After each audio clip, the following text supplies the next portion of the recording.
Software ఇప్పుడు software job ఉంటే పిల్లని ఇస్తారా ఇవ్వరా?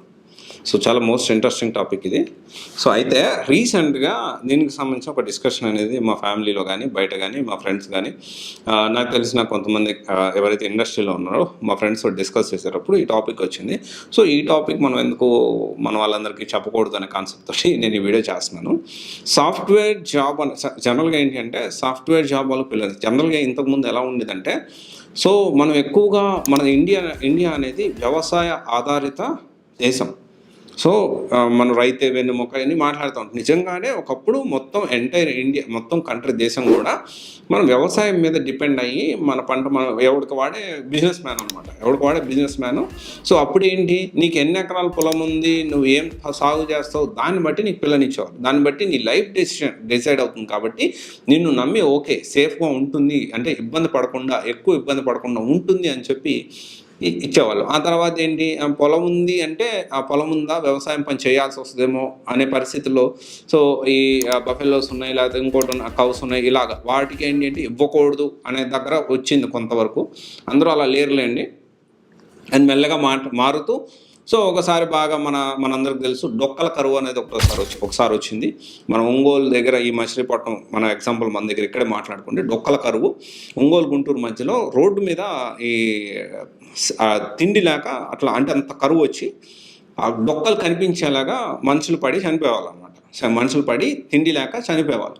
సో ఆ డొక్కలు బాగా కనిపించి ఆ విధంగా చనిపోయారు కాబట్టి దానికి డొక్కల కరువు అని పేరు వచ్చింది. కొన్ని వందల వేల మంది తిండి లేక చనిపోయారు, కరువు వచ్చి బాగా విపరీతమైన కరువు వచ్చింది. సో అప్పుడు పంటలు పండక తిండి లేక ఈ విధంగా జరిగింది. అప్పుడు ఏంటి అంటే ఎవరైతే జాబ్ చేస్తున్నారో బ్రిటిష్ టైంలో ఎవరైతే జాబ్ చేస్తున్నారో వాళ్ళకి కొంచెం ఏంటంటే సేఫ్గా సెక్యూర్డ్గా వాళ్ళు ఏదో లైఫ్ ముందుకు వెళ్తూ ఉంటే కొంచెం మైండ్ సెట్ మారి సో ఇప్పుడు మన ఇంట్లో ఎవరైనా mostly middle class lower middle class వాళ్ళు ఆలోచించేది ఎలా ఉంటుందంటే కష్టపడు బాగా చదువుకో జాబ్ తెచ్చుకో. కానీ upper middle class higher class అది లేకపోతే రిచ్ ఫ్యామిలీ వాళ్ళు ఎలా ఆలోచిస్తారంటే they don't train for do jobs, they do train for business. Next business ఏం చేయాలి ఇలా ఆలోచిస్తారు. ఓకే, ఇలా ఆలోచిస్తారు. This is a reality. బాగా ఎక్కడ డబ్బున్న ఫ్యామిలీ అని చూడండి, ఎవడు ఉద్యోగం చేయాలి అనే కాన్సెప్ట్ తోటి పిల్లల్ని చదివించరు. ఇన్ఫ్యాక్ట్ హోమ్ స్కూల్ అసలు ఎడ్యుకేషన్కి ఇంపార్టెన్స్ ఇస్తారు, కానీ ఎడ్యుకేషన్ మాత్రం ఇంపార్టెంట్ అని మాత్రం ఏ రిచ్ ఫ్యామిలీలో కూడా ఎక్కడా కూడా ఉండదు. ఓకే, అయితే ఇదంతా నేను ఎందుకు చెప్పుకొస్తున్నానంటే చెప్తాను. ఈ విధంగా ఎవాల్వ్ అవుతూ వచ్చింది.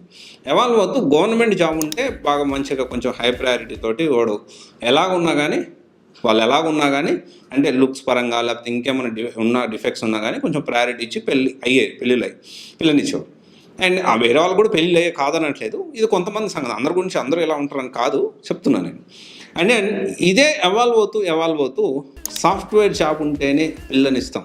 నేను బిజినెస్ చేస్తే నీకు ₹1,00,00,000 వస్తాయి, పక్క 15 లక్షల ప్యాకేజ్ వస్తుందా, రైట్ పెళ్లి చేస్తాం అనే పరిస్థితికి వచ్చారు. మెల్లగా అది కూడా ఎవాల్వ్ అవుతూ సాఫ్ట్వేర్ జాబ్ ఉంటే ఎప్పుడు ఉంటుందో ఎప్పుడు పోతుందో, సాఫ్ట్వేర్ జాబ్ ఉంటే ఎప్పుడు లే ఆఫ్ తెలియని పరిస్థితి, ఇలాంటి వాళ్ళు మనం జాబ్ ఇవ్వాలా అనే పరిస్థితికి వచ్చిందా అంటే వాస్తవానికి ఇదే డిస్కషన్ అనేది అనమాట. మా ఫ్రెండ్స్ కానీ మేమందరం ఇదే డిస్కషన్ క్యాజువల్గా డిస్కషన్ చేసుకుంటూ ఉంటే, కానీ మనం ఆలోచించండి, ఆల్టర్నేటివ్ సాఫ్ట్వేర్ అంత జీతం వచ్చే ఆల్టర్నేటివ్ ఏదైనా ఉందా? విత్ ఇన్ షార్ట్ స్పాన్లో బిజినెస్ పక్కన పెట్టి బిజినెస్ సక్సెస్ అయితే డబ్బులు వస్తే, సక్సెస్ కాకపోతే లిటరల్లీ రోడ్ మీద ఉంటారు. That is different story. Okay, నేను డెఫినెట్లీ పట్టు వదలకుండా కష్టపడేవాడు బిజినెస్లో సూపర్ సక్సెస్ అవుతాడు, అది life that is different story మళ్ళీ. అయితే సాఫ్ట్వేర్ జాబ్కి 100% ఇప్పటికి కూడా హై డిమాండ్ ఉంది. ఏఐ వచ్చింది సాఫ్ట్వేర్ ఉద్యోగాలు పోతున్నాయి అన్నారు. ఇప్పుడు చల్లబడ్డారా? ఏఐ వద్దురా బాబు, మళ్ళీ అందరూ ఎంప్లాయీస్ని మ్యాన్ పవర్ని మేము రిక్రూట్ చేసుకుంటాం అంటే ఇప్పుడు ఇంకా డిమాండ్ భయంకరంగా పెరిగింది. And at the same time software job ఉంటే మంచి ప్యాకేజ్ ఉంటే ఇప్పటికి కూడా మంచిగా త్వరగా పెళ్ళి ఇదంతా కూడా అయ్యే ఛాన్సెస్ ఉన్నాయి. దిస్ ఇస్ ద రియాలిటీ, మనం అందరూ అర్థం చేసుకోవాలి. అండ్ బెస్ట్ ఆల్టర్నేటివ్స్ అంటే మామూలు ప్రైవేట్ జాబ్స్లో, I'm not talking about government jobs, private జాబ్స్లో ఒకవేళ ఉద్యోగం చేయాలి అనే కాన్సెప్ట్ ఉంటే ఇంత ప్యాకేజ్ వచ్చే ఇంత షార్ట్ స్పాన్లో ఎక్కువ ప్యాకేజ్ వచ్చి స్కిల్ ప్రకారం లైఫ్ చేంజ్ అయ్యే జాబ్ ఏదైనా ఉందా? ఉంటే కమెంట్ చేయండి, డెఫినెట్లీ దాని గురించి ఇంకొక వీడియోలో నేను మాట్లాడతాను. Thank you.